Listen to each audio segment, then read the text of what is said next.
غزل مکمل کر لیتے ہیں جو شروع کی تھی، اور اس سے پہلے ایک بات عرض کرنی ہے کہ شاعری سے یا کسی بھی بیان سے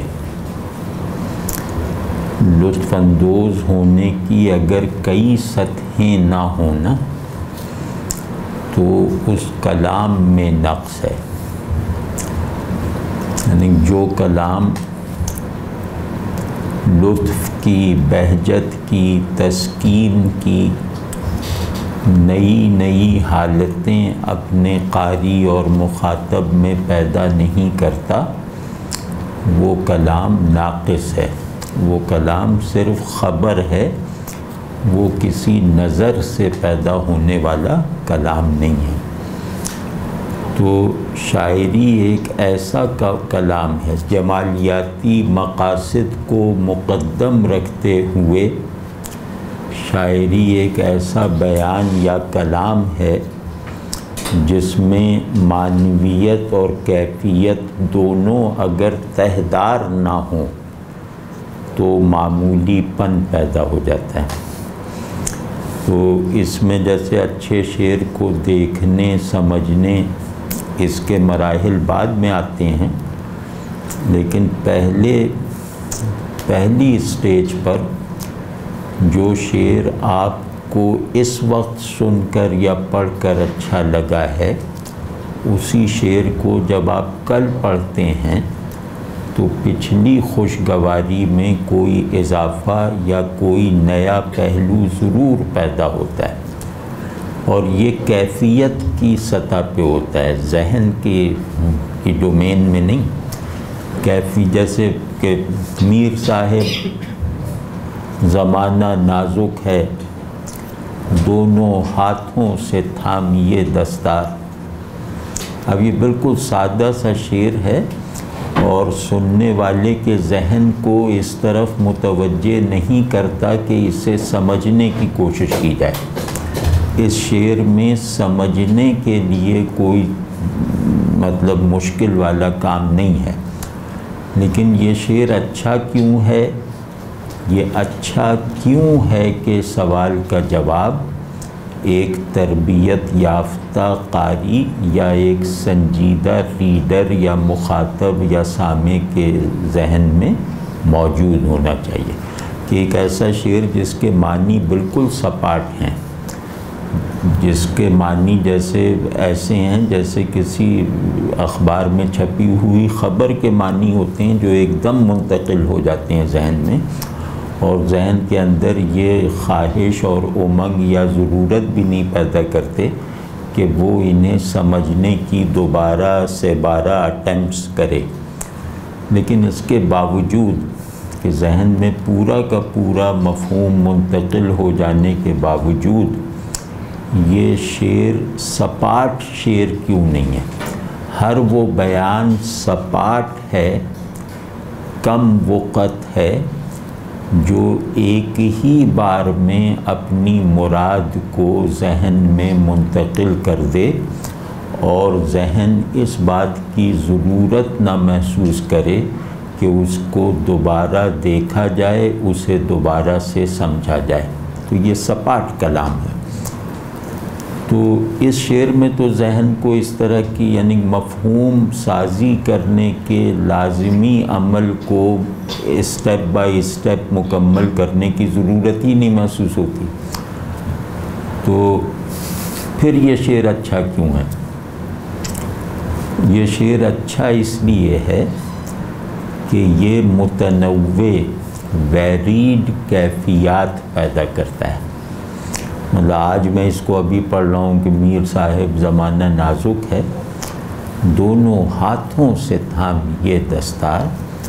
تو اس میں میرے اندر زمانہ نازک ہونے کے جتنے تجربات بڑھتے جائیں گے اتنا اس شعر کی تاثیر بڑھتی جائے گی. جتنا میں ایک بگڑی ہوئی صورتحال میں اپنی ناموس اور اپنی عزت کو محفوظ رکھنے کی تگ و دو میں رہوں گا، اس تگ و دو کی موافقت رکھتی ہوئی ایک نئی کیفیت اس شعر سے مجھ میں پیدا ہو جائے گی۔ واضح نا؟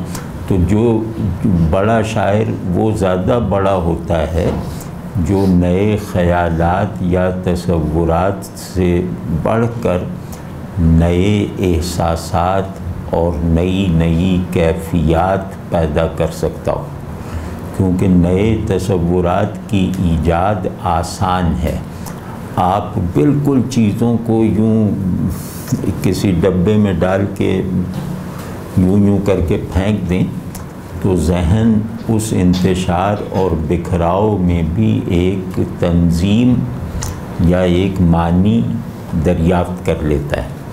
یعنی ذہن جس چیز کو بھی اپنی نظر سے گزارتا ہے اسے بے معنی نہیں رہنے دیتا، چاہے وہ منتشر ہو، چاہے مربوط ہو، چاہے محمل ہو، چاہے بامانی ہو۔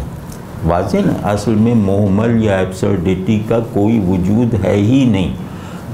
ذہن کی آنکھ جس چیز پر بھی کھلتی ہے وہ اپنی بناوٹ میں ایبسرڈ ہونے کے باوجود ذہن میں ایک معنوی اثر ضرور پیدا کرتی ہے، ذہن اسے مفہوم ضرور بناتا ہے، ذہن اس کو سیمنٹیسائز ضرور کرتا ہے، بامانی ضرور بناتا ہے۔ تو نئے خیالات یا نئے تصورات تکے سے بھی پیدا ہو جاتے ہیں، اور اس طرح بھی پیدا ہو جاتے ہیں کہ بعض مرتبہ کسی بات کو کہنے والا اتنی لیاقت اور ویسی ذہنی زرخیزی نہیں رکھتا جیسی اس کے مخاطب میں ہوتی ہے۔ تو مخاطب بھی جو ہے وہ اس بیان کو معنی وہ دے سکتا ہے جو بیان کے خالق کے ذہن سے بلند ہوں، کیونکہ بیان وجود میں آتے ہی، کلام کاغذ پر اترتے ہی یا زبان سے جدا ہوتے ہی اب مصنف سے زیادہ قاری کی ملکیت ہے۔ تو اگر قاری کریٹو ہو، خلاق ہو، یا مصنف سے زیادہ بڑا دماغ یا زیادہ وسیع الکیفیات قلب رکھتا ہو تو وہ اس میں سے ایسے معنی نکال سکتا ہے لفظوں کے باہمی تعلق کے نتیجے میں جو معنی شاید کلام کے مصنف کے ذہن کی رسائی سے باہر ہوں لیکن اس کلام کی نسبت سے حقیقی ہوں۔ یعنی ایک شاعر کے شعر کی شرح ایسی کی جا سکتی ہے یا کسی بھی خطیب کے قول کو، کسی بھی نثر نگار کے کسی بنیادی فقرے کی شرح ایسی کی جا سکتی ہے جو خود اس کے مصنف کے لیے موجب حیرت ہو لیکن خوشگوار معنی میں۔ ٹھیک ہے نا؟ تو ایسے واقعات تاریخ میں بارہا ہوتے آئے ہیں۔ اس کا سبب یہی ہے کہ لفظ اپنے کسی شخص کے ارادی اظہار کی اسکیم میں، اس کنسٹرکشن میں ثابت ہو، مطلب شامل ہو جانے کے باوجود اپنی اور قاری کی نسبت میں منشائے متکلم کا پابند نہیں رہتا۔ لفظ بیان ہوتے ہی آزاد ہے، لفظ اس وقت تک انٹینشنل ہے جب تک وہ آپ کے ذہن میں ہے، جیسے ہی وہ اظہار میں آتا ہے وہ سب سے پہلے جس سے آزاد ہوتا ہے وہ اس کا مصنف ہوتا ہے۔ واضح نا؟ مطلب یہ میں باتیں ادبیات میں کر رہا ہوں، ٹھیک ہے نا؟ بعض علوم ایسے ہوتے ہیں جس میں منشائے متکلم کو جاننا ضروری ہوتا ہے، مثلا فلسفہ ہے، مثلا سوشل سائنسز کچھ ہیں، لیکن بعض فنون ایسے ہوتے ہیں جن میں منشائے متکلم کو ریفرنس یا سند بنانے کی روایت ہی موجود نہیں ہے۔ تو شاعری اور ادبیات اس طرح کے فنون ہیں، تمام فنون لطیفہ اس بندش سے آزاد ہیں کہ یہ تصویر، کیا نام، یہ تحریر میری سمجھ میں نہیں آئی تو آؤ مصنف سے پوچھیں، شعر کو پڑھنے سمجھنے اور اس میں اترنے کی یہ روایت کبھی موجود نہیں رہی۔ تو شعر جب پہلی نظر میں اچھا لگے، پہلی قرأت میں، پہلی سماعت میں شعر خوشگوار تاثر پیدا کرے تو اب اس کو ایک مستقل نیریٹو، ایک آزاد بیانیے کے طور پر ضرور دیکھنا چاہیے۔ اس میں ہوتا یہ ہے کہ آدمی ان باتوں کو بھی پکڑ لیتا ہے جو ایک بہت قادر الکلام آدمی کی چھپی ہوئی مراد ہوتی ہے اس میں، اور اس کے ساتھ ساتھ وہ اس مراد کو اپنے ذہن میں معنی سازی کی مشین میں ڈال کر اس سے نئے نئے معنوی اطراف برآمد کرنے کی بھی سہولت حاصل کر لیتا ہے۔ تو واضح نہیں بات؟ تو شعر کا پڑھنے کا طریقہ یہ ہے، شعر یا کوئی ادبی چیز یعنی جو جمالیاتی بیانیہ ہو، اس کو پڑھنے کا یعنی کہ میتھڈ یہ ہے کہ پہلے تو یہ دیکھیں کہ وہ سنتے ہی اور پڑھتے ہی آپ کو بھلا محسوس ہوا۔ شعر اپنا پہلا رسپانس عموماً قاری کے احساسات سے پیدا کرتا ہے، یعنی شعر عموماً اپنے اچھے یا برے ہونے کا پہلا تاثر جو ہے وہ احساساتی رنگ میں پیدا کرتا ہے، وہ تاثر ہوتا ہے۔ تو اگر شعر خوشگوار تاثر پہلی ہی ریڈنگ میں منتقل کر دیتا ہے تو اس کے بعد اسے اس نظر سے دیکھنا چاہیے کہ یہ بیان بننے کی جو فنی خوبیاں ہیں ان پر پورا اترتا ہے۔ بعض شعر ایسے ہوتے ہیں جو ممکن ہے کہ ہماری کسی احساساتی کمتری کی وجہ سے ہمیں اچھے لگیں، لیکن جب ہم اس پر دوسری نظر اس پہلو سے ڈالتے ہیں کہ یہ شعر جو ایک مکمل بیان ہے، یہ بیانیہ اپنے در و بست میں، اپنی بناوٹ میں ایک اچھے جمالیاتی اور تخلیقی بیانیے کے تکنیکی معیارات پر پورا اترتا ہے یا نہیں، تو اب اس سطح پر آ کر ہم یہ دیکھتے ہیں کہ یہ اس میں جو الفاظ استعمال ہوئے ہیں ان لفظوں کے باہمی تعلقات میں کوئی یکسانی اور سپاٹ پن اور کوئی میکانیکی پن تو نہیں ہے، اس میں کوئی کریٹیوٹی ہے، یعنی کہ شعر اصل میں دیکھا جاتا ہے اس مرحلے پر، دوسرے مرحلے پر، کہ اس میں استعمال ہونے والے لفظوں میں کچھ ظاہری اور کچھ مخفی رشتے ضرور موجود ہوں، یعنی ہر لفظ دوسرے لفظ سے کئی سطحوں پر مربوط ہو۔ تو جیسے ہی الفاظ آپس میں ان پیچیدہ نسبتوں کو ایکسپریس کرنے کے یا ان پیچیدہ نسبتوں کو دکھانے، محسوس کروانے، مفہوم بنانے کے لائق ہو جاتے ہیں، اور ان نسبتوں میں جتنی ڈیلیکیسی اور جتنی کمپلیکسٹی پیدا ہوتی چلی جاتی ہے، اگر وہ آپ کو لگے کہ یہ کنٹرولڈ ہے، یہ انٹینڈڈ ہے، یعنی یہ مصنف نے یہ کاریگری دکھائی ہے، تو آپ کہتے ہیں کہ یہ بڑا شاعر ہے۔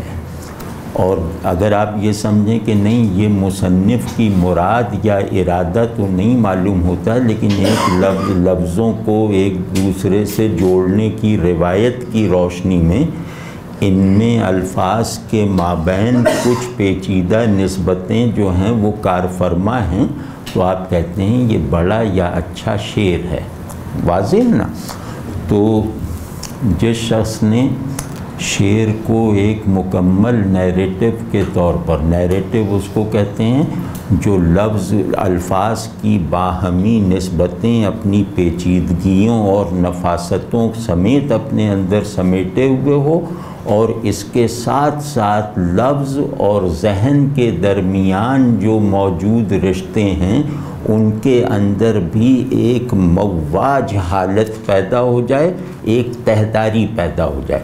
تو بڑا بیان کسی بھی نوع کا ہو، وہ ان 2-3 معیارات پہ ضرور پورا اترتا ہے. واضح ہے یہ بات. تو اس کے ساتھ ساتھ پھر دیکھی جاتی ہے کہ یہ بیانیہ جو ایک آواز بنتا ہے اس آواز میں کوئی کراہت یا ناگواری تو نہیں ہے.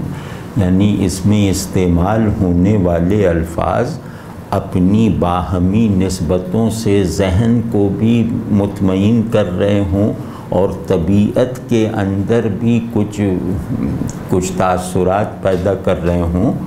اس کے ساتھ ساتھ ان کی آواز اچھی ہے یا نہیں. تو اگر کسی شعر میں مضمون بہت اچھا ہے، کرافٹس مین شپ بہت مضبوط ہے، لیکن اس کی آواز اچھی نہ ہو تو ہم اسی وقت اس کے مضمون کی بلندی اور اس کی صنائی یا اس میں استادی کے اظہار کو نظر انداز کر دیں گے اور صرف بد صوتی کی وجہ سے اس شعر پر خراب شعر ہونے کا حکم لگا دیں گے. ٹھیک ہے نا. اسی طرح تیسرا مرحلہ ہوتا ہے کہ ہم یہ دیکھیں کہ کیونکہ جمالیاتی بیان میں چیزیں دماغی سے زیادہ احساساتی اور تخیلی ہوتی ہیں. مطلب اس طرح کے بیانات میں مضمون صحیح اور غلط کے معیارات کو قبول نہیں کرتا. مطلب اس کو اس نظر سے نہیں دیکھا جاتا کہ اس میں بیان کیا ہوا مضمون فزکس یا فلسفے کی روح سے صحیح ہے یا نہیں. یہ کوئی طریقہ نہیں ہے شعر کو دیکھنے کا. تو لیکن یہ دیکھا جاتا ہے کہ اس میں بیان ہونے والا مضمون ذہن میں صرف مفہوم کی حد تک سکڑا ہوا تو نہیں ہے. یہ مضمون جو ہے کوئی تصویر بناتا ہے یا نہیں. تصویر بنانا کسے کہتے ہیں؟ خیال کسے کہتے ہیں؟ ذہن میں حاصل ہونے والے مفہوم کو تصویر کر دینا، یہ خیال ہے.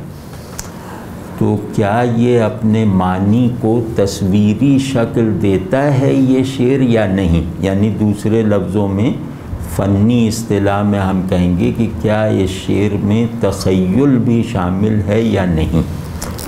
تو اگر اس سے بننے والی تصویر اچھی ہے تو اب ہم اس شعر کے اچھے ہونے کی تمام سمتوں کے بارے میں یقین پیدا کر لیتے ہیں کہ یہ ہر رخ سے اچھا شعر ہے. لیکن اگر اس سے بننے والی تصویر اچھی نہیں ہے، بڑی نہیں ہے اور رنگین یا پرتاثیر نہیں ہے تو پھر ہم یہ کہہ دیتے ہیں کہ یہ شعر مضمون میں اور بندش میں تو ٹھیک ہے لیکن اس سے بننے والی تصویر بہت معمولی درجے کی ہے. واضح ہے نا. جیسے میں ایک شعر عرض کرتا ہوں تاکہ وہ بالکل عمل میں آ جائے. غالب کا ایک شعر ہے اور وہ بہت بڑی غزل کا مطلع ہے. یعنی اس کے بقیہ اشعار بہت بڑے اشعار ہیں لیکن مطلع دیکھیے وہ کیا ہے کہ مسجد کے زیر سایہ خرابات چاہیے. مسجد کے زیر سایہ خرابات چاہیے، بھوں پاس آنکھ قبلہ حاجات چاہیے. اب یہ بھوں کے لفظ نے آتے ہی اس شعر کو جیسے اس گھر کی طرح بنا دیا ہے جس میں پینٹ بہت اچھا ہوا، دیواریں بہت مضبوط ہیں، وہ شیشم کی الماریاں بنی ہوئی ہیں، مہاگنی کا دروازہ بنا ہوا ہے لیکن اس میں زہریلا دھواں بھر گیا ہے. مطلب اس میں داخل نہیں ہو پاتے. یہ بھوں کا لفظ اس زہریلے دھوئیں کی طرح لگتا ہے اور آدمی فوراً اس شعر سے جلدی سے گزر جاتا ہے اور کوشش کرتا ہے کہ یہ یاد بھی نہ رہے. حالانکہ اسی غزل میں اردو کی انتہائی درجے کی عظمت پیدا کرنے والے اشعار ہیں. تو واضح نا. اب جیسے اسی میں یہ کہ سر پائے خم پہ چاہیے ہنگام بے خودی، سر پائے خم پہ چاہیے ہنگام بے خودی، رو سوئے قبلہ وقت مناجات چاہیے. اب اس میں سب چولیں ٹھیک بیٹھی ہوئی ہیں، آواز اس کی اچھی ہے، تصویر کمپلیکس ہے یعنی کہ پیراڈاکسیکل تصویر بنتی ہے. معنی بھی جو ہیں وہ روایتی طور پر معروف معنی ہیں, ٹھیک ہے نا. یا اب اس سے مطلب یہ اچھا اب بڑا شعر دیکھیے کہ ہے رنگ لالو گل نسرین جدا جدا. اب اس میں آواز کو پہلے رکھ لیں تو سب آواز بالکل ایک فلو ہے جو تخلیقی فلو ہے رنگ لالو گل نسرین جدا جدا ہر رنگ میں بہار کا اس بات چاہیے. اب یہ بڑا شعر ہے, کیوں؟ اس کی آواز بڑی ہے, اس کی تصویر بڑی ہے, ٹھیک ہے نا. اس نے کیا کیا کہ پوری کائنات کو اپنے تضادات سمیت اپنی اصل میں واحد بنا دیا.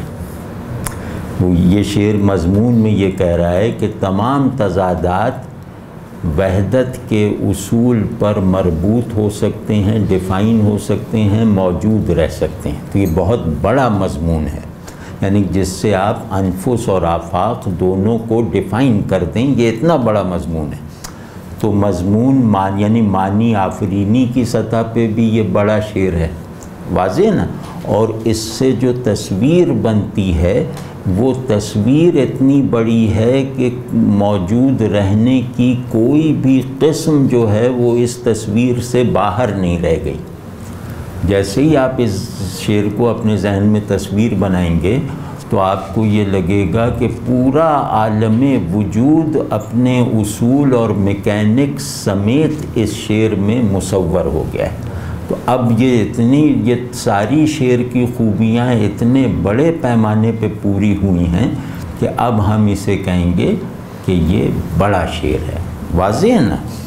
تو اس کا خیال رہے کہ بعض لوگ اس سے ذرا گھبراہٹ میں مبتلا ہو جاتے ہیں کہ جب شعر کا تجزیہ کر کے اس کے لفظوں کی باہمی نسبتوں کو ان کی نزاکتوں اور پیچیدگیوں کے ساتھ کھولنے کا عمل شروع کیا جاتا ہے تو اس سے وہ گھبرا جاتے ہیں. وہ ایسے ہی ہوتا ہے جیسے فزکس کے ایک اصول کو, مطلب ایک فزسسٹ ذرے کو جب چیرتا ہے تو وہ لوگ جو خود کو ذرے کا اچھی طرح واقف اور عالم سمجھتے ہیں انہیں نیند آنے لگتی ہے. آپ سمجھ گئے نا, وہ جب ذرے کا اندرونی تجزیہ کر کے یہاں بیان کرے تو ہم میں سے اکثر لوگ سو جائیں گے اور کہیں گے کہ یہ کیا تکلف ہے اور یہ کیا بناوٹ ہے.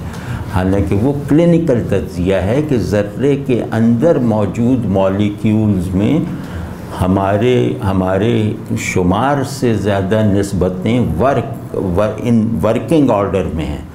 تو اب آپ خود سوچیں کہ اگر ایک ذرے کے اندرونی ورکنگ آرڈر کا تجزیہ گویا غیر محدود نسبتوں کو کھولنے کا ایک عمل بن جاتا ہے تو لفظ تو ذرے سے زیادہ بامعنی اور رچ ہے نا. تو لفظ کو جب ہم اندر سے کھولتے ہیں تو ذرے میں موجود نظام نسبت سے کہیں زیادہ پیچیدہ اور گرینڈ جو ہے وہ نسبتوں کا نظام سامنے آتا ہے. تو اس سے گھبرانا نہیں چاہیے بلکہ مشکل کو عاجزی سے فیس کرنا چاہیے, بے نیازی سے اور بیزاری سے نہیں. یعنی ہمارے ذہنی زوال کا ایک بڑا سبب یہ بھی ہے کہ ہم اپنے لیے مشکل باتوں کو بے نیازی یا بیزاری سے الگ پھینک دیتے ہیں, اس کی طرف عاجزانہ اور طالب علمانہ رویہ اختیار نہیں کرتے, کیونکہ وہ ذہن کبھی ترقی نہیں کر سکتا جس کے لیے مشکل پرکشش نہ ہو. مشکل اگر چیلنجنگ نہ ہو تو نہ ذہن ترقی کر سکتا ہے, نہ قلب وہ احوال فراہم کر سکتا ہے جو اسے اچھی طرح زندہ رہنے کے لیے درکار ہیں. واضح ہے نا. تو اب اس میں ہم جو پڑھتے ہیں شعر اس میں ان تینوں سطحوں کی رعایت رکھتے ہیں. مطلب یہ بھی دیکھتے ہیں کہ آواز کیسی ہے, یہ بھی دیکھتے ہیں کہ تصویر کیسی بنتی ہے, یہ بھی دیکھتے ہیں کہ اس سے احساسی یا تخیلی پیکر کیسے بنتا ہے. یعنی کہ تصویر کی شعر میں دو قسمیں ہیں, ایک تخیلی پیکر بنتا ہے جو آنکھوں پہ کھل جاتا ہے, اور ایک احساساتی پیکر بنتا ہے، ایک اسٹرکچر بنتا ہے، وہ گویا وہ محسوسات کو دیکھنے کے تجربے سے گویا گزار دیتا ہے. اس میں تصویر کوئی سامنے نہیں ہے، آنکھیں اس میں شریک نہیں ہیں، لیکن طبیعت و دل گویا اسے اپنے لیے تأثر سے بڑھ کر ایک منظر اور ایک تجربہ بنا دیتی ہے. ٹھیک ہے نا؟ تو اور خاص طور پہ جب اس میں لفظوں کی باہمی مناسبتیں دیکھنے کی کوشش کی جائے تو اس کو ذرا غور سے اور طالب علمانہ انداز سے اگر پکڑیں گے اور اس کو سمجھنے یا چھونے یا اس کو ذہن میں نہ آ سکنے کی حالت میں بھی اس سے محظوظ ہونے کی حس کو اگر ہم بیدار کر لیں تو ہم زبان اور لفظ کے ساتھ اپنے کھوئے ہوئے تعلق کو بازیاب کر لیں گے، اور نہ صرف زبان، لفظ اور ذہن کے تعلق کو ہم اچھی حالت میں لے آئیں گے، بلکہ ذہن کا خود اپنے ساتھ جو تعلق ہے. ہمارا المیہ یا مجھ ایسے لوگوں کا ایک بڑا المیہ یہ ہے کہ ذہن کا اصل کام ہے اپنے مطالبات کو پورا کرنا اور خود مطالبات جنریٹ کرنا ہے، یعنی سوالات کی جنریشن بھی جاری رہے، جوابات کی پروڈکشن بھی جاری رہے. تو ذہن جتنا خود کو سمجھے گا، جتنا اپنی دسترس میں ہوگا، اتنا ہی وہ چیزوں کو سمجھے گا. واضح ہے نا؟ تو اس میں ہم اس قابل بھی ہو جائیں گے کہ ذہن اپنے شعور کو حاصل کرتے رہنے کے احوال کو بھی کنٹین کرنے کے لائق ہو جائے گا. واضح ہے نا؟ تو اور جمالیات کی سائنس جو ہے وہ اسی لیے ہے کہ ذہن میں آنے والے بننے والے تصورات محسوسات جیسی شکل اختیار کر لیں. یعنی یہ جملہ کہنا درست ہو جائے کہ ذہن کے تصورات دراصل ذہن کے احوال و کیفیات ہیں. آپ سوچیں وہ ذہن کتنا بنجر ہے جو اپنے کسی خیال پہ وجد میں نہ آئے. مطلب وہ آدمی کتنا تہی دامن ہے جس کو اس کا تجربہ نہ ہو کہ ایک خیال آیا اور وہ وجد میں آ گیا، وہ سبحان اللہ کہنے لگا. اسے ایسا لگے کہ اس کی کوئی بہت پرانی دیرینہ تشنگی بجھ گئی ہے. تو جس ذہن میں سیرابی پر تشکر، سیرابی کے نئے نئے تجربے اور پیاس کی نئی نئی حالتیں یکجا نہ ہوں، وہ ذہن مطلب اچھا ذہن نہیں ہے، مطلب قابل اعتبار دماغ نہیں ہے. تو ہم ان سب مقاصد کو پیش نظر رکھ کے اس میں شاعری جتنا کام ہمارے آ سکتی ہے اتنا اسے کام میں لانے کی کاوش کر رہے ہیں. یعنی ہمارے پرانے لوگوں میں آپ کو اس طرح کی کئی حکایتیں مل جائیں گی کہ فارابی کو ارسطو کا رسالہ ایک مرتبہ پڑھا، 2 مرتبہ پڑھا، 4 مرتبہ پڑھا، سمجھ میں نہیں آیا تو اس نے 100 مرتبہ اس رسالے کو لکھا. کسی کی کوئی عبارت سمجھ میں نہیں آئی تو اس نے اسے 300 مرتبہ لکھا کہ لکھنے سے کیونکہ لکھنے، قلم اٹھا کے کاغذ پہ لکھنے سے آدمی گویا مصنف کی پوزیشن پہ آ جاتا ہے. تو وہ لفظ آپ دوسرے کا بیان اگر لکھنے لگیں تو پھر آپ کے اندر ایک مصنف ہونے کا حال پیدا ہو جاتا ہے، اس سے اس عبارت کو سمجھنا آسان ہو جاتا ہے. یہ پرانا طرز تعلیم بھی ہے کہ جو چیز سمجھ میں نہ آئے اس کو بار بار لکھو. تو ابو علی سینا وغیرہ نے، ان سب لوگوں نے، ابن رشد وغیرہ نے، جنہوں نے یونانی روایت کو ہمارے یہاں انٹروڈیوس کروایا، ہمارے یہاں ہی نہیں ویسٹ میں بھی، تو ان لوگوں نے ارسطو وغیرہ کے یا اپنی جو سورس بکس یا سورس ایپیسلز ہیں ان کو 20 30 40 بار لکھنا یہ گویا ان کا معمول تھا. واضح ہے نا؟ تو یہ تو اس طرح بھی کہ کریں شعر مشکل پیدا کریں نا تو 2 کام کیا کریں.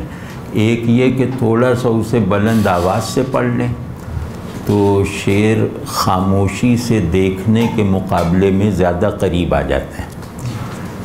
اور پھر اس کو قلم سے خوش خط، جتنا خوش خط لکھ سکتے ہیں اتنی خوش خطی کے ساتھ لکھ کر دیکھیے تو شعر جیسے اور زیادہ قریب آ جاتا ہے۔ تو یہ اصول ہے، یہ تعلیم کا اصول ہے کہ جو چیز سمجھ میں نہیں آ رہی پہلے اسے ریسائٹ کرو، اور ریسیٹیشن کے بعد جب اس سے تمہارا فاصلہ ختم ہو جائے تو اس میں مزید قرب کا پہلو پیدا کرنے کے لیے اس کو تحریر کرو۔ یہ تمام ہر طرز تعلیم کا روایتی اصول ہے۔ ہمارے استاد مرحوم اللہ ان کی قبر ٹھنڈی رکھے، ان سے کسی نے پوچھا، انہوں نے کہا فکشن پڑھو۔ کسی سے کہا ہوگا کہ فکشن پڑھو، بڑا فکشن جو ہے وہ بہت بڑا ذریعہ علم ہے کسی تہذیب کے بارے میں۔ تو وہ صاحب کہنے لگے کہ اس کا پڑھنے کا فائدہ کیا ہے؟ ہم وہ تاریخ تہذیب پڑھ لیتے ہیں، یہ پڑھ لیتے ہیں، اس کا کیا فائدہ ہے؟ تو بے فائدہ کاموں میں آپ ہمیں الجھا رہے ہیں۔ تو انہوں نے کہا کہ تم نے قرآن شریف پڑھا ہے؟ انہوں نے کہا پڑھا ہے۔ کہا اس کا کوئی فائدہ مجھے تو تم میں نظر نہیں آ رہا، تو اس کو بھی چھوڑو۔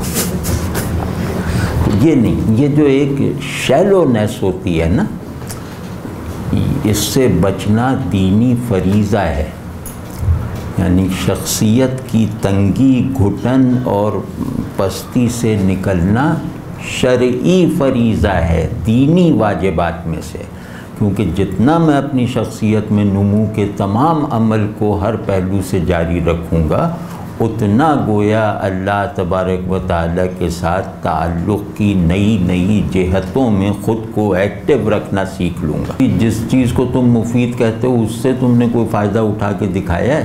اب جناب اس غزل کے باقی اشعار آج پڑھ لیتے ہیں۔ اس غزل کی ایک خوبی آپ سب نے نوٹ کی ہوگی کہ اس میں آواز بہت خوبصورت ہے اور تصویریں ہیں گو کہ چھوٹی چھوٹی لیکن بہت تیز رنگوں والی ہیں، مطلب بہت جاذب نظر ہیں۔ تو فلو، آواز کا فلو ایسا زبردست ہے اس غزل میں، اور ویسے بھی ولی کے تمام کلام میں یا اکثر کلام میں، کہ اس میں زبان کے آغاز کے ادوار میں جو تاقید کا عیب ہوتا ہے، تاقید سمجھتے ہیں، تے عین قاف یا دال، تاقید کا مطلب ہوتا ہے لفظوں کو آگے پیچھے کر دینا، کہ جیسے فاعل اسٹیج نمبر 1 پہ آیا اور فعل اسٹیج نمبر 5 پر آیا، بیچ میں 4 چیزیں آ گئیں، تو اس کو کہتے ہیں تاقید۔ تاقید کا مطلب ہے جملے کی صرفی، نحوی، روانی کا لحاظ نہ رکھنا، کہ جیسے میں مثال دیتا ہوں، وہ آ رہا تھا، یہ ہم نے کہا تو الفاظ کی نشست و برخاست ٹھیک ہے۔ اب میں کہیں گے وہ تھا آ رہا، اب یہ تاقید ہے، ٹھیک ہے۔ اس میں لفظ اپنی اصلی نحوی اور صرفی پوزیشن سے ہٹ گئے ہیں، جملے کی کنسٹرکشن جو ہے وہ ذرا اونچ نیچ والی ہو گئی ہے۔ تو تاقید کہتے ہیں ایسی رسی کو جس میں گرہیں پڑ جائیں۔ اب یہ سب سے آسان مثال ہے، ایک گرہ اور گانٹھ کو کہتے ہیں نا، تو تاقید سمجھیں کہ ایک رسی ہے جس میں گانٹھیں پڑ گئیں، یعنی اس کا تسلسل متاثر ہو گیا۔ تو اگر لفظوں کا اسٹینڈرڈ تسلسل اور ان کی نشستیں بدل جائیں تو اس کو خرابی کہا جائے گا، اس خرابی کا عنوان ہے تاقید۔ تو تاقید گویا جملے یا کلام کو لنگڑا بنا دیتا ہے، تو جیسے صحیح چلنے والے کے مقابلے میں لنگڑے کی چال جیسی ہوتی ہے، ویسے ہی تاقید زدہ عبارت کی حالت ہوتی ہے تاقید سے پاک عبارت کے مقابلے میں۔ تو اس پوری غزل میں آپ نے دیکھا تاقید بھری ہوئی ہے، آ کر کے معنوں میں، اور بہت دیر میں آتا ہے لیکن صوتی فلو اتنا زیادہ ہے کہ یہ تاکید محسوس ہی نہیں ہوتی. تو یہ کیسی خلاقی ہے کہ ایک مسلمہ عیب کو برتنے کے بعد اسے عیب نہ رہنے دینا. یہ بڑی بات ہے کہ نالو آہ کی تفصیل نہ پوچھو مجھ سوں. نالو آہ کی تفصیل نہ پوچھو مجھ سوں. دفتر درد بسا عشق کے دیوان میں آ. اب دیکھیں نا یہ تاکید ہے نا، یہ جملہ ہے کہ دفتر درد عشق کے دیوان میں آ بسا، یہ تاکید کے بغیر. اب یہ کتنی عجیب سی تاکید ہے کہ آ بسا کو بسا آ کر دیا اور اس میں بھی فاصلہ پیدا کر دیا کہ دفتر درد بسا عشق کے دیوان میں آ. اس پہ میر کا ایک بہت مشہور شعر ہے جو کہ ہم کو شاعر نہ کہو میر کے صاحب ہم نے درد و غم کتنے کیے جمع تو دیوان کیا. یہ اس شعر سے لیا گیا ہے کہ نالو آہ کی تفصیل نہ پوچھو مجھ سوں. اب ظاہر میر اور ولی کا جو فرق ہے وہ ان دو شعروں میں ہوگا، لیکن مضمون اور وہ یہاں ہے کہ تم مجھ سے یہ نہ پوچھو کہ تم اتنا نالو آہ کیوں کرتے ہو اور یہ کتنی مرتبہ کرتے ہو اور یہ کس کو سناتے ہو، یا اس کا کوئی ریکارڈ مجھ سے نہ طلب کرو کہ کب کتنا نالو آہ کیا. تو تفصیل سے آپ سمجھیں یہ تفصیل کوانٹیٹیو بھی ہے اور کوالیٹیٹیو بھی ہے. تو اس کی یہ نہ پوچھو کہ نالو آہ کس وجہ سے ہے، کس شدت کے ساتھ ہے.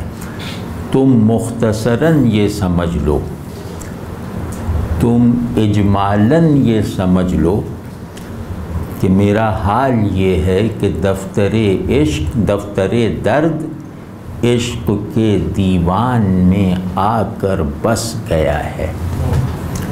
اب سمجھو، اب وہ کہہ رہے ہیں اس میں ایک اصول کیا ہے کہ اگر تفصیل اتنی زیادہ ہے کہ نہ وہ قابل اظہار ہے نہ لائق ادراک، یعنی تفصیل غیر متناہی ہے، تو غیر متناہی نہ لائق ادراک ہوتا ہے نہ قابل اظہار ہوتا ہے. تو نہ میں اپنی تفصیل غم تم سے کہہ سکتا ہوں نہ تم اس کو سن اور سمجھ سکتے ہو. تو ایسی غیر متناہی تفصیل کے بجائے بس تم یہ سمجھ لو کہ مجھے عشق کا دیوان ملا تھا، اس دیوان میں درد کا دفتر مرکزی جگہ پر آ کر بیٹھ گیا ہے، قابض ہو گیا ہے یا اس پر مسلط ہو گیا ہے. اب اس کو میں کھولتا ہوں، یہ شعر ہے، اور شعر یہی ہے کہ ایک دل ملا تھا، اس میں محبوب کو بسانا چاہا لیکن غم محبوب آ بسا. یہ ہے یہ شعر، ٹھیک ہے نا. تو اب دیکھیں کہ اس کو دوسرے اس میں دیکھیں، آواز میں یہ بہت ویل کوالیفائڈ شعر ہے. اس سے جو تصویر بنتی ہے وہ بہت ایسی تصویر ہے جو آپ یوں سمجھیں کہ ایسی تصویر ہے کہ اگر آپ کو تھوڑا سا دفتر اور دیوان کے معنی اور ان کی نسبت آتی ہو تو آپ کو یہ لگے گا کہ ایک دل ہے جو دیوان عشق ہے، اس دل میں جتنی زندگی اور اس دل کا پورا نظام فراق محبوب پر چل رہا ہے. یہ جیسے مصور کر دے، یہ اس حال اگر آپ کو ایک شعر اس فریز تک پہنچا دے کہ دل دربار عشق ہے اور اس کا پورا نظام فراق محبوب پر چل رہا ہے، تو آپ کی کوئی آمدنی، کوئی وجدانی، ذہنی اور قلبی آمدنی اور فائدہ ہوا یا نہیں ہوا، ٹھیک ہے نا. اور یہ فائدہ آپ کی شخصیت کی اٹھان میں شریک ہونے کی قوت رکھتا ہے یا نہیں رکھتا. تو اب اس میں جو لفظوں کو دیکھیں نا وہ اتنی زیادہ ہیں. مثال طور پہ نالو آہ، یہ جو واو کا عطف ہوتا ہے یہ عموماً دو چیزوں کے لیے ہوتا ہے. ایک تو دو مختلف چیزوں کو جوڑنے کے لیے کہ شب و روز، کہ رات اور دن، یہاں اس نے دو مختلف چیزوں کو جوڑ کر ایک ٹوٹل پرسپیکٹیو بنانے کا کام کیا.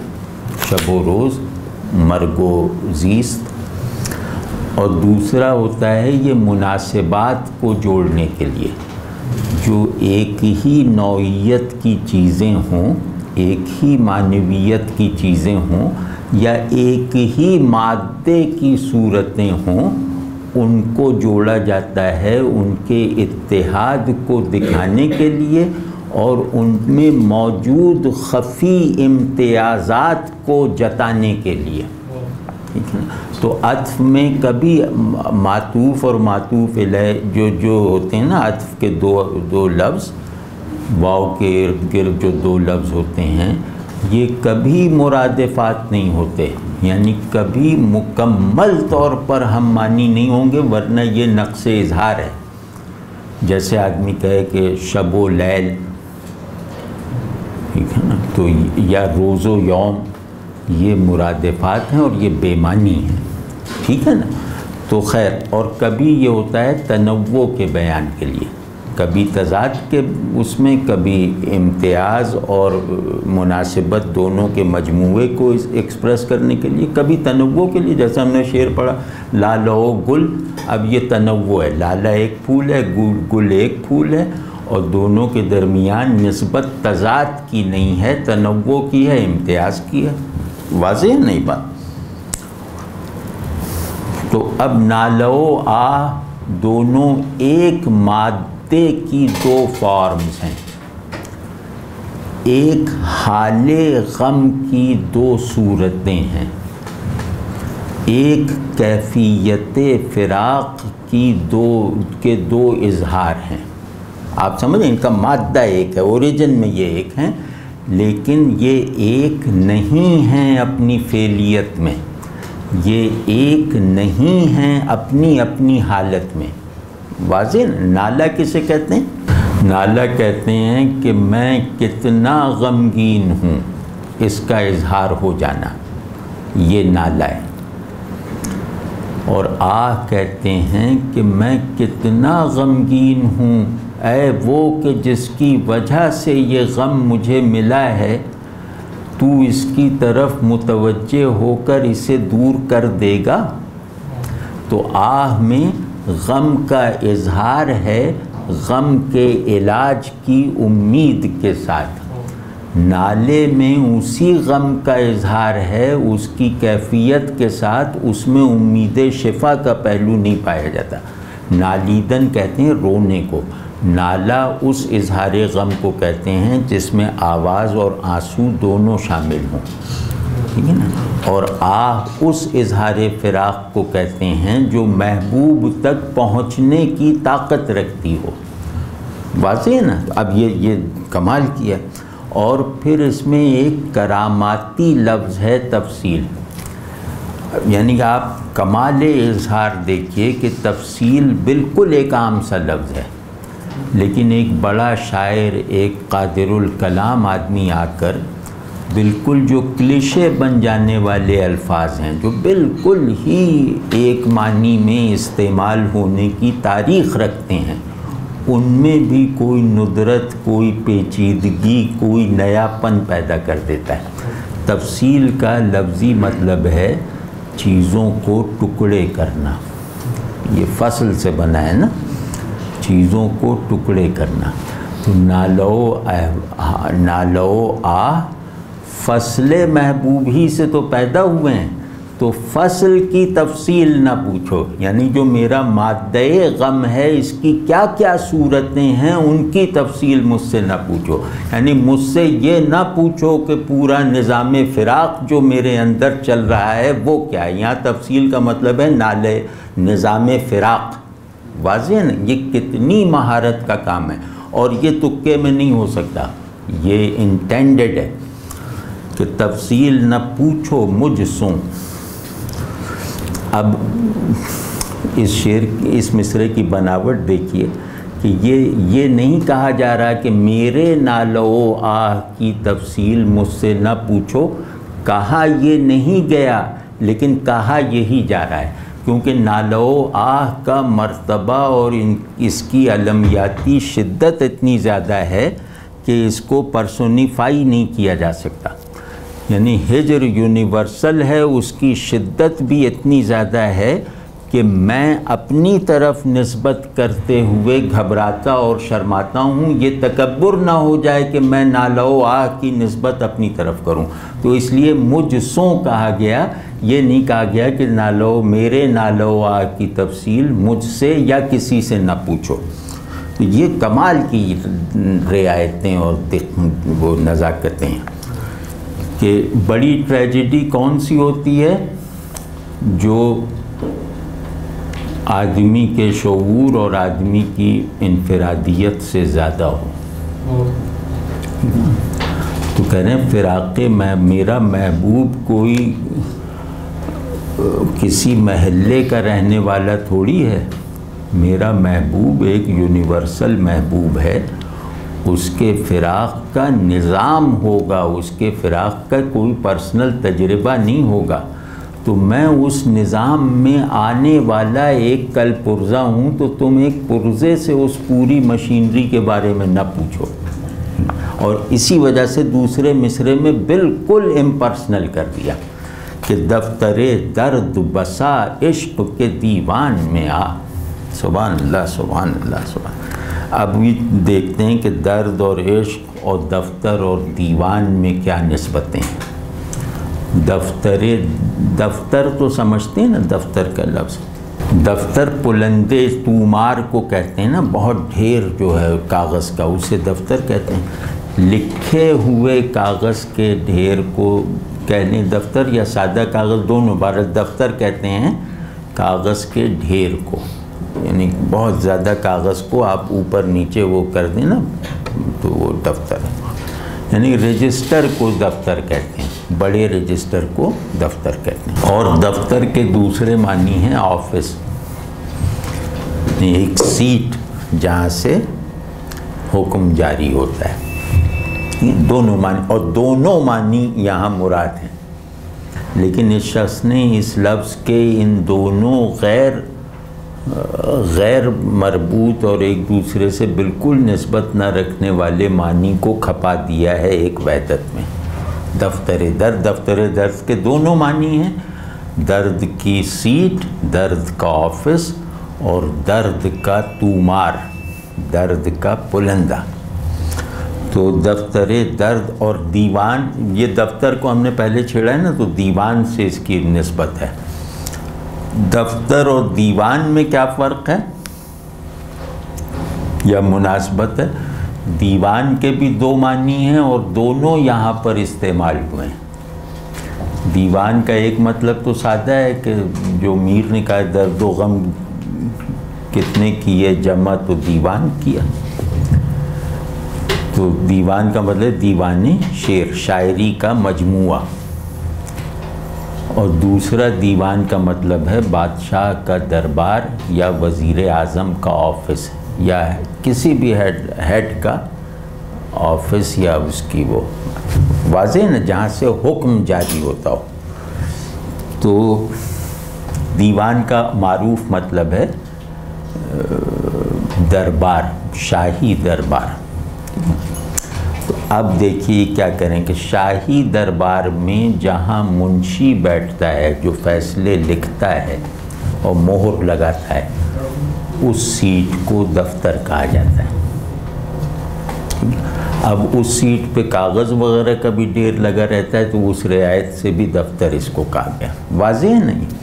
اور دوسری یہ کہ دیوان مجموعہ شعر ہے، اس کو اس طرح کہا ہے کہ دفتر درد بس، یعنی میری شاعری کا مجموعہ جتنا بھی ضخیم ہے اس کی ساری ضخامت میرے درد کی تفصیل کی وجہ سے ہے، میرے غموں کے انبار کی وجہ سے اتنا موٹا دیوان بن گیا ہے. تو کہہ رہے ہیں کہ عشق کے دیوان میں میرا دیوان، میری شاعری عاشقانہ ہے، لیکن اس ساری عاشقانہ شاعری کے اندر سما گئی ہے، سرایت کر گئی ہے محبوب کے فراق کی دل کو جلا دینے اور نفس کو کھلا دینے والی کیفیت، ٹھیک ہے نا؟ تو عشق میرے لیے فراق بن کے رہ گیا. مختصر یہ کہہ رہے ہیں عشق میرے لیے فراق بن کے رہ گیا، وصال کا کوئی ہوا. تو اب درد کسے کہتے ہیں؟ جس میں محبوب کا فراق محسوس ہو، اور جس سے فراق محسوس ہو رہا ہے یعنی عاشق وہ وصال سے مایوس ہو، یہ درد ہے. یعنی کہ محبوب سے تعلق میں صرف اس کے فراق کا تجربہ ہو، اس کے وصال کا کوئی مفروضہ بھی نہ ہو، تو اس کیفیت کو درد کہتے ہیں. ٹھیک، کہیں بھائی ہم نے تو دیوان عشق لکھنا چاہا تھا، ہمیں کیا معلوم تھا کہ یہ دیوان عشق جو ہے وہ روداد فراق بن کے رہ جائے گا. دوسرا شعر، جیسے آج کل آپ دیکھیے یہ جو شعر آپ پڑھنے جا رہے ہیں نا، یہ عجیب سا شعر ہے. ایک اصطلاح استعمال ہوتی ہے ماڈرن پوئٹکس میں، اس کو کہتے ہیں گروٹیسک. گروٹیسک کسی کو آتی ہے یہ اصطلاح؟ گروٹیسک کہتے ہیں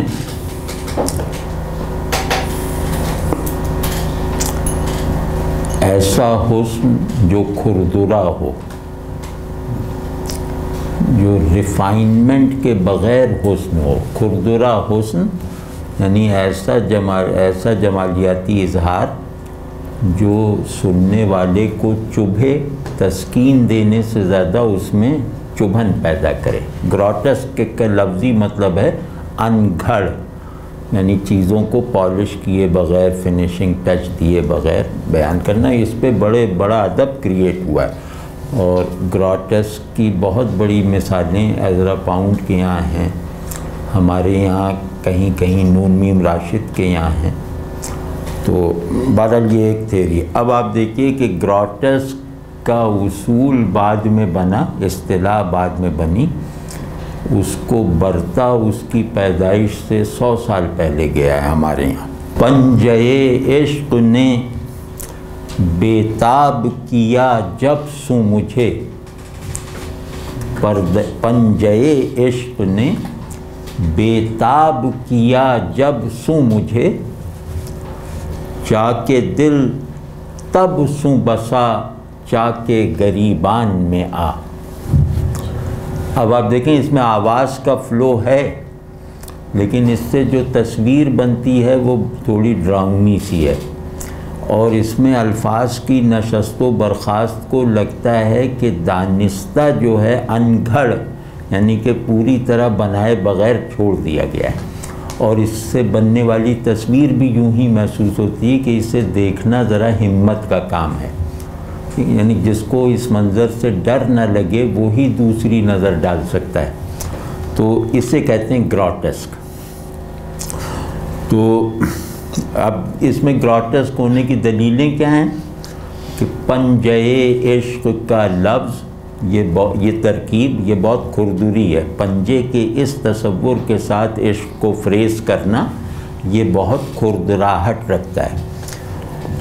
تو پنجے عشق نے بےتاب کیا جب سو مجھے. پنجے عشق کہتے ہیں عشق کے ہاتھ اور عشق کی قوت، کہ عشق کی نے جب اپنی طاقت سے مجھے بے بس کر دیا. اب آپ یہاں بےتاب کا ایک بالکل نیا معنی دریافت کریں گے. مجھے اس بات کا قوی گمان ہے کہ بےتاب کے معنی ہم لوگ عام طور پہ سمجھتے ہیں بے چین، وہ بھی یہاں مراد ہیں. بےتاب کے ایک مطلب ہے جو کچھ زباں داں قسم کے لوگ سمجھتے ہیں، وہ ہے بے آب یعنی اندھیرا. بےتاب کا مطلب ہے روشنی سے محروم ہونا، ٹھیک ہے. لیکن بےتاب کا ایک اور مطلب ہے اور لغت میں ہے، وہ مطلب ہے بے بس، طاقت سے خالی. اور چوتھا مطلب ہے کیفیت سے محروم. لیکن یہاں کیفیت سے محرومی کا لفظ کا مطلب مراد نہیں ہے، باقی پچھلے تینوں مطلب مراد ہیں، یعنی بے چین مراد ہے، ویران مراد ہے اور بے بس مراد ہے۔ کہ جب سے عشق کے کھردرے پنجے نے میرے دل کا نرخرا دبوچا ہے، جب سے عشق نے اپنی صفاک طاقت کا فراق محبوب کی شکل میں اظہار کر کے مجھے اپنے چنگل میں جکڑا ہے اور بالکل بے بس کر دیا ہے، بے چین کر دیا ہے، بالکل بے معنی کر دیا ہے، بے حس کر دیا ہے، تو چاکے دل تب سوں بسا چاکے گریبان میں۔ یہ میرا چیلنج ہے کہ ہماری اردو فارسی کسی بھی روایت میں اس طرح کا فریز دکھا دیجئے کہ چاکے دل چاکے گریبان میں آ کر بس گیا ہے، یعنی دل کا چاک گریبان کے چاک میں ضم ہو گیا ہے۔ یہ آپ امید ہے کہ نہیں دکھا سکتے۔ اس چاک کے اس مضمون پہ بہت اچھا شعر ہے میر کا کہ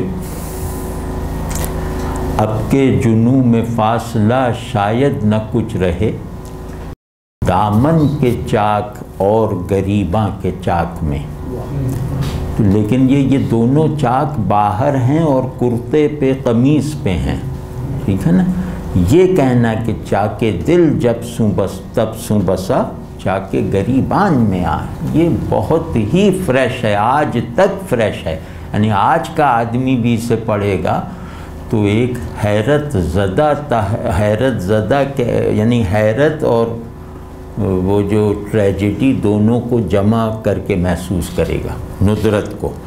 بھائی آپ سوچیں کہ غم میں ندرت پیدا کرنا یہ کوئی معمولی کام ہے؟ کامیابی کے 1000 دروازے ہوتے ہیں، ناکامی کا تو ایک ہی دروازہ ہوتا ہے، وہ بھی ٹوٹا ہوا ہوتا ہے۔ تو خوشی کے تو 50 جذبات ہوتے ہیں، غم تو ایک ہی سلاخ ہے جو دل میں گڑی ہوئی ہے۔ تو اس میں تنوع پیدا کر دینا یہ بہت بڑی بات ہے، اور اس میں گرینجر پیدا کر دینا، اس میں تقدیری پن پیدا کر دینا کہ عشق سے پیدا ہونے والی بیداری تقدیر ہے۔ تقدیر کا مطلب ہے کہ وہ احوال میں سے بھی ثابت ہے اور سچویشن سے فارمز میں بھی ثابت ہے، یعنی دل میں بھی ثابت ہے اور گریبان یعنی چاکے گریبان میں سے بھی ظاہر ہے، یعنی سبجیکٹیوٹی کو بھی اپنی گرفت میں لیے ہوئے ہے اور آبجیکٹیوٹی کو بھی اپنے چنگل میں پھنسائے ہوئے ہے۔ اس کو کہتے ہیں تقدیر، کہ جس سے نکلنے کا راستہ نہ باطن میں ہے نہ ظاہر میں۔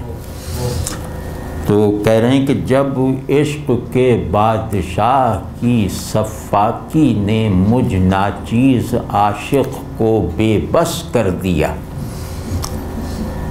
تب سے حال یہ ہے کہ دل کا چاک سنبھالنا بھی ممکن نہ رہا، وہ بھی گریبان کے چاک میں جا کر ضم ہو گیا، یعنی دل کا چاک گریبان کا چاک بن کر رہ گیا، یعنی مجھے دل کے چاک ہونے کی حالت سے بھی محروم کر دیا۔ آپ سمجھے نا، گریبان کے چاک ہونا کوئی حالت نہیں ہے، دل کا چاک ہونا حالت ہے۔ تو اب کہہ رہے ہیں کہ اب غم ہجر اتنا زیادہ اس نے اس کی سطح بلند کر دی کہ مجھے ہجر کا قیدی تو بنایا، لیکن ہجر کی کیفیت کو محسوس کر لینے کے لائق نہ چھوڑا۔ کیا کہنے، کیا کہنے، یہ بڑا شعر ہے۔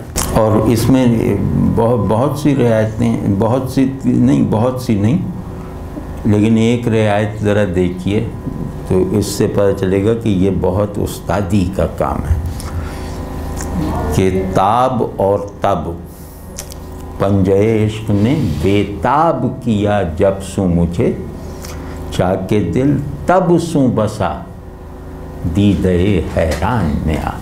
تب کے بھی وہی معنی ہیں جو تاب کے ہیں، لیکن تب کے معنی میں شدت زیادہ ہے، تاب کے معنی میں شدت کم ہے۔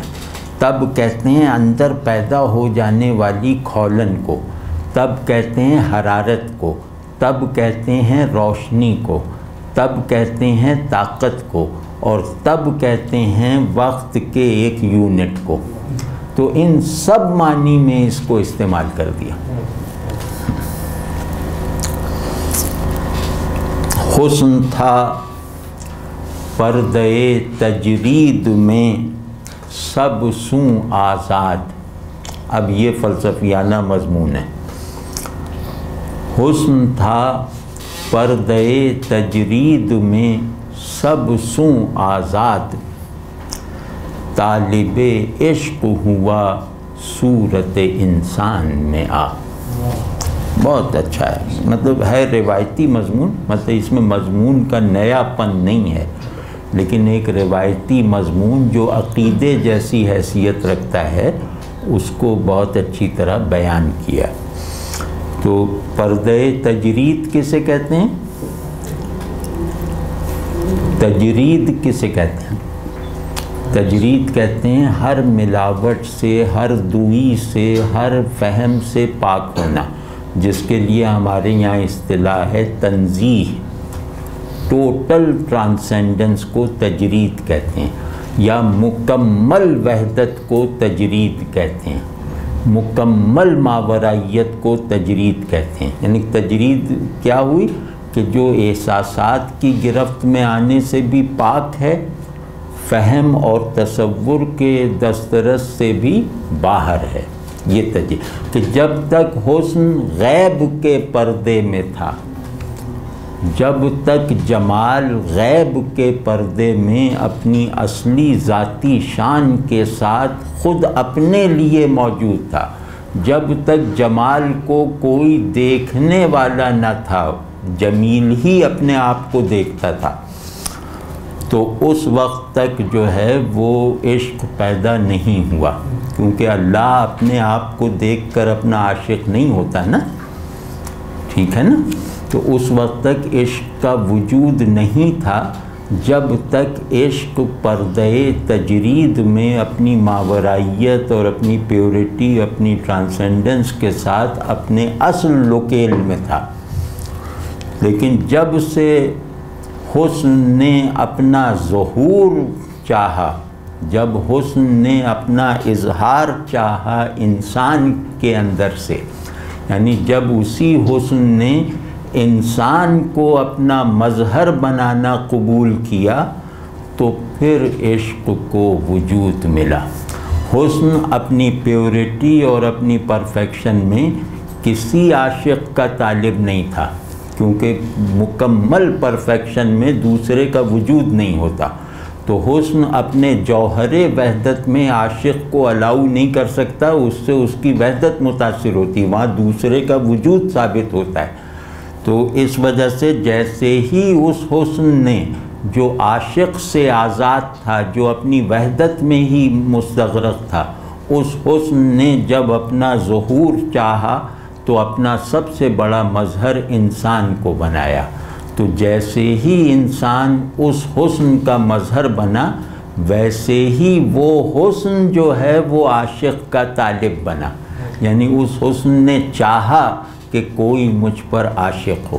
اب یہ اپنے محبوب انسانی کو دلاسا دے رہے ہیں کہ میری اور تمہاری محبت کا شجرہ یہ ہے، یہ کوئی غیر اخلاقی اور بد اخلاقی کا عشق نہیں ہے، اس کی اصل اس حسن پر ہے جس نے تم سے ظاہر ہو کر عشق طلب کیا، اور مجھے تمہارے اس اظہار حسن پر عاشق ہونے کی سعادت میسر آئی۔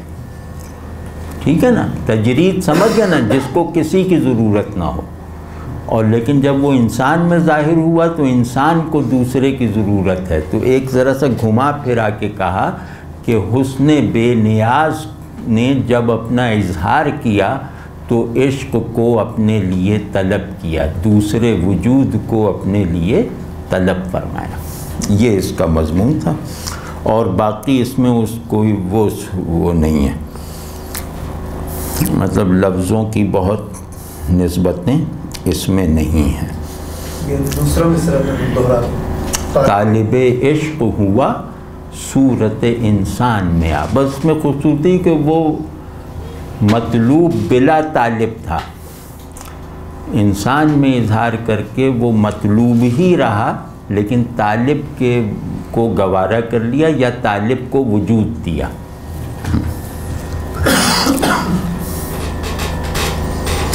اب اس کا مقطع پڑھ لیتے ہیں.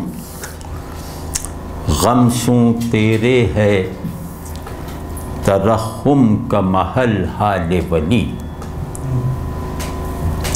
غم سوں تیرے ہے ترحم کا محل حال ولی،